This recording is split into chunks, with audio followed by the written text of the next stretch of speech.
নমস্কার বন্ধুরা, আমি আজকে মেথি পনির বানাবো। কিভাবে বানাবো দেখুন, শুরু থেকে শেষ পর্যন্ত দেখুন। আমি 500 পনির নিয়েছি। পনিরগুলোর পিস একটু বড় বড় করে কাটবো।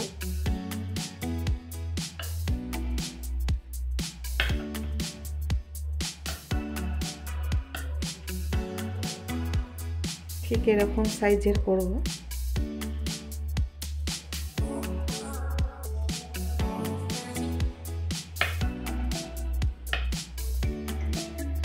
দেখুন পনিরগুলো সব কাটা হয়ে গেছে।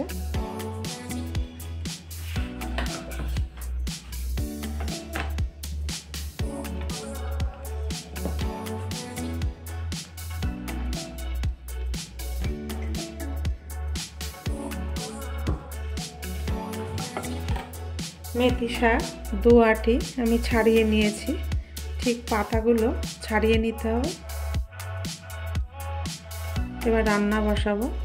জলটা গরম হয়ে গেছে। এবার মেথি শাকটা 2 মিনিটের জন্য গরম জলে দেব।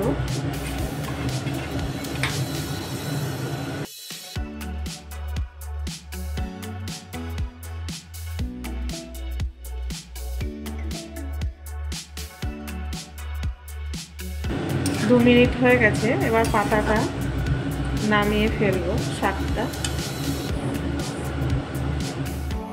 এবার মিক্সার বোলের মধ্যে মেথি শাকগুলো নিয়ে নেব, একটা পেস্ট করব।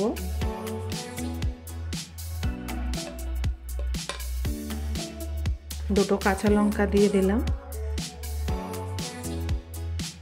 দেখুন পেস্টটা বানিয়ে এনেছি। দেখুন কত সুন্দর লাগছে, সবুজ। আমি যেরকম করে করছি ওরকম করে বানাবেন, বানিয়ে বাচ্চাদের দেবেন। বাচ্চারা খুব খুশি হবে, খুবই ভালো লাগে খেতে। তেলটা গরম হয়ে গেছে, আগেই দিয়ে দিয়েছি তেলটা। পনিরটা ভাজবো। নুন দিয়ে দিলাম, হলুদ দেব। এবার পনির ভেজে নেব।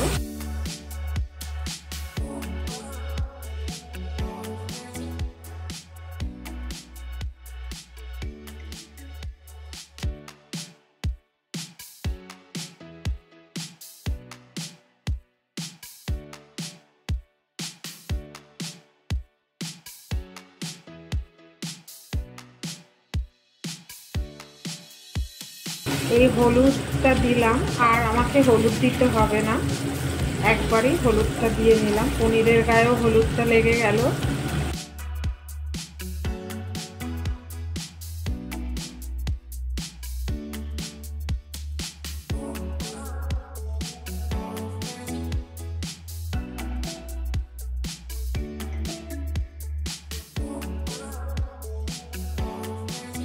পনিরটা ভাজা হয়ে গেছে। বেশি ভাজলে পর শক্ত হয়ে যাবে। তুলে ফেলি পনিরগুলো।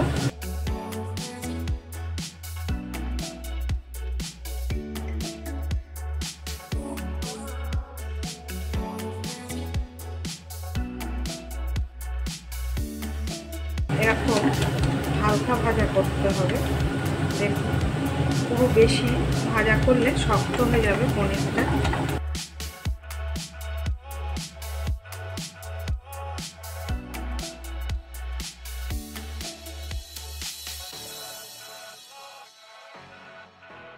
একটা তেজপাতা দেব।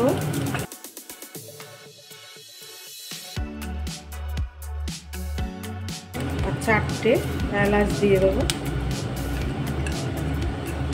3টে লবঙ্গ দেব।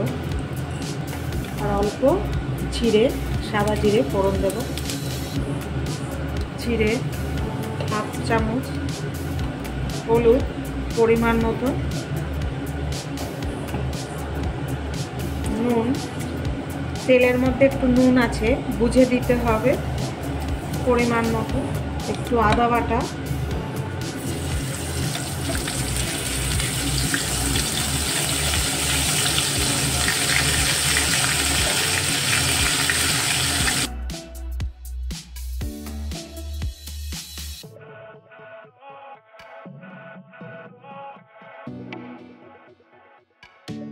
এবার মেথি পাতাটা দিয়ে দেবো।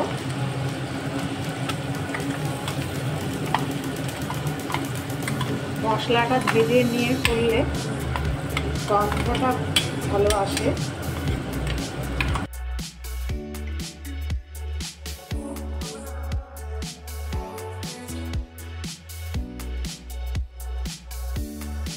লো টু মিডিয়ামে রান্নাটা করতে হবে, নাহলে সবুজ কালারটা নষ্ট হয়ে যাবে।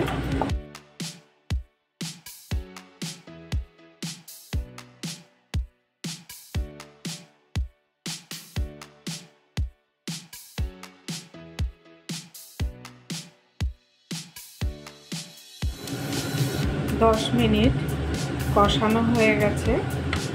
এবার অর্ধেকটা লেবু দেব।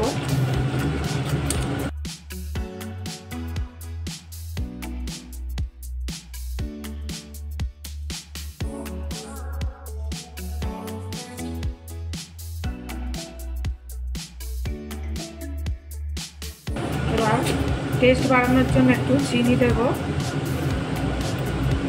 শাক বলে একটু মিষ্টিটা বেশি দিতে হবে।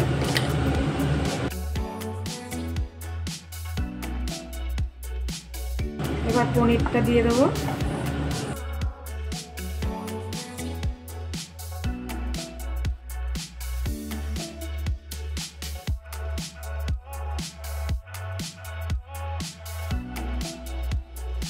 দেখুন কত সুন্দর হয়েছে।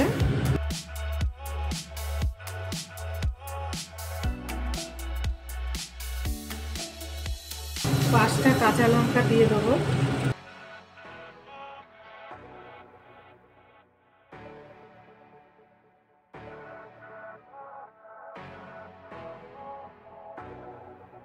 গরম মশলা দেব 1 চামচি।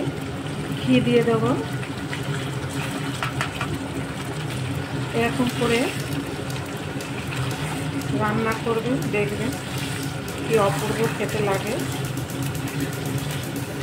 রান্নাটা হয়ে গেছে আমার, ওভেনটা বন্ধ করে দেব।